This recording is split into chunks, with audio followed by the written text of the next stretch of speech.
Hello students, myself Dr. Raju Sharma. Today I am going to explain the different heart sounds. ठीक है, तो heart sound के बारे में बात करेंगे बेटा कि हार्ट साउंड जो first heart sound, second heart sound, how they are producing. So first of all we start with the that lub sound, lub and dub. Okay, तो बेटा लब साउंड कब प्रोड्यूस होती है बेटा? ये एक soft long low pitch sound होती है जिसकी ड्यूरेशन कितनी होती है बेटा? 0.110 से लेकर 0.17 सेकंड तक. ये कब होती है बेटा? जब बेटा हमारा जो एट्रियो वेंट्रिकल जो वॉल्स होते हैं ये क्या होते हैं? बंद हो जाते हैं. ठीक है, जब आपके पास आर्टरिया में कंट्रैक्शन होती है तो आपका जो ब्लड होता है आर्टरिया से वेंट्रिकल में मूव करता है. ठीक है, तो ये जब बेसिकली ब्लड आपका रश कर जाता है पूरा वेंट्रिकल्स में, तो वेंट्रिकल में हाई प्रेशर होने की वजह से वेंट्रिकल्स के वॉल क्या कर जाते हैं बेटा? बंद हो जाते हैं.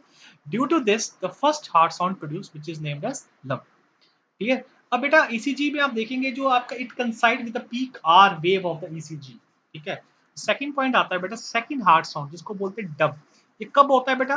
देखिए, वेंट्रिकल पे जब कंट्रैक्शन आता है, ठीक है, तो वेंट्रिकल से जो ब्लड होता है ये हाई प्रेशर से सेमिल्यूनर वॉल की ओपनिंग के कारण ये ब्लड आपका फ्लो करता है बेटा पल्मोनरी आर्टरीज में और it flow into the aorta.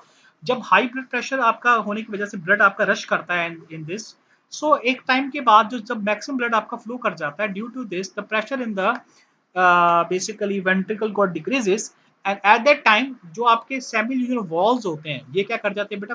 It basically close, वो क्लोज उनमें सडन क्लोज आ जाते हैं जिसकी वजह से आपके पास सेकंड साउंड आती है जिसको क्या बोलते हैं? डब बोलते हैं.